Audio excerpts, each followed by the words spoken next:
Assalamualaikum, halo semuanya. Aku Nuzul Rama, konten kreator Islamic Life Hacks. Seperti yang udah kita ketahui bahwasannya iman yang ada dalam diri kita itu kadang-kadang naik, kadang-kadang turun. Al-imanu yazidu wa yanqusu. Yazidu bitta'ah wa yanqusu bil ma'asi. Keimanan yang ada dalam diri kita itu kadang-kadang naiknya itu karena kita ngelakuin banyak kebaikan, banyak melakukan ketaatan kepada Allah Subhanahu wa Ta'ala, dan berkurangnya iman itu karena melakukan hal-hal yang dilarang Allah Subhanahu wa Ta'ala.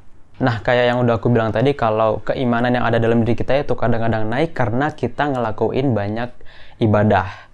Nah, pertanyaannya di sini mungkin gimana caranya untuk meningkatkan motivasi atau keinginan kita untuk melakukan sebuah ibadah itu. Nah, di sini aku akan ngasih beberapa tips yang akan nge-push atau ngedorong diri kita untuk bisa melakukan ibadah-ibadah. Dan sebagian ini udah pernah aku praktekin dan hasilnya cukup membantuku untuk bisa konsisten dalam melaksanakan suatu ibadah. Yang pertama, membaca faedah amalan ibadah tersebut. Barangkali kita nggak mau ngelakuin itu karena kita nggak tahu faedahnya atau untuk apa sih kita harus ngelakuin kegiatan atau kebaikan ini gitu. Dengan mengetahui faedah atau rewards yang kita dapatkan ketika kita melakukan kebaikan tersebut, maka kita akan otomatis termotivasi untuk melaksanakannya. Misalnya kamu malas untuk melaksanakan sholat duha, kamu bisa membaca beberapa keutamaan atau faedah dalam melaksanakan sholat duha ini apa sih gitu. Kamu bisa melihatnya di beberapa hadis atau di beberapa ayat-ayat Al-Quran. Atau misalnya kamu juga malas untuk membaca Al-Quran, padahal waktu banyak banget gitu kan, tapi kita kayak malas aja untuk baca Al-Quran.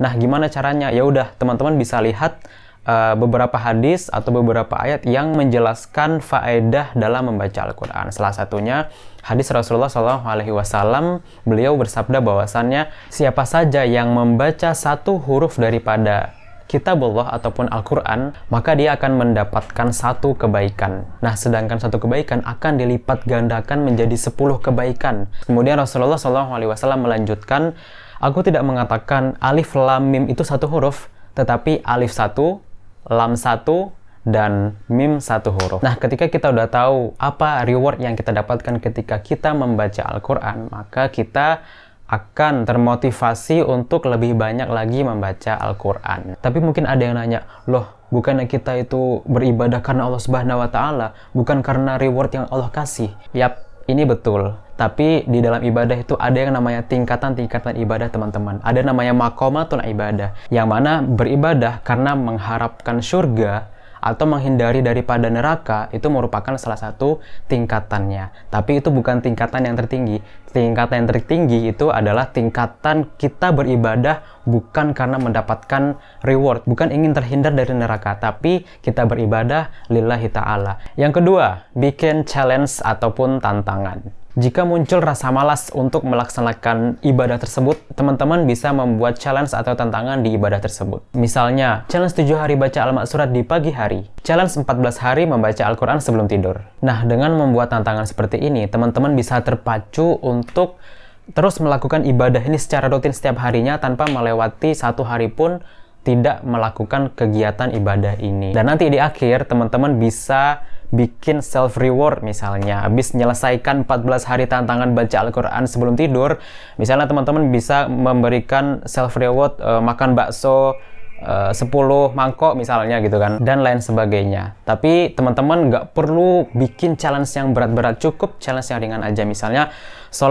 challenge 7 hari sholat duha, tapi sholat duhanya itu 2 rakaat saja cukup, supaya teman-teman tidak keberatan dengan challenge yang teman-teman buat sendiri. Karena ahabbul a'mali ilallahi ta'ala adwamuha wa in qalla. Salah satu amalan yang dicintai Allah Subhanahu wa Ta'ala adalah amalan yang dilakukan secara konsisten meskipun sedikit.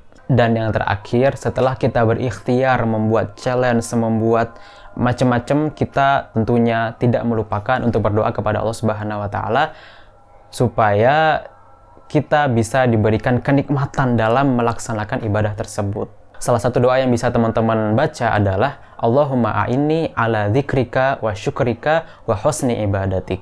Ya Allah, tolonglah aku agar bisa berzikir kepadamu, agar bisa bersyukur kepadamu dan beribadah kepadamu dengan baik. Itulah beberapa tips yang bisa aku share ke teman-teman gimana caranya supaya kita semangat lagi untuk beribadah.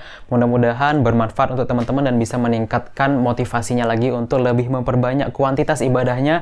Begitu juga untuk aku sendiri. Mudah-mudahan Allah Subhanahu wa taala menerima amalan ibadah kita. Amin ya rabbal alamin. Islamic life hacks apa yang pengen teman-teman tahu? Silahkan komentar di bawah dan sampai jumpa di video berikutnya.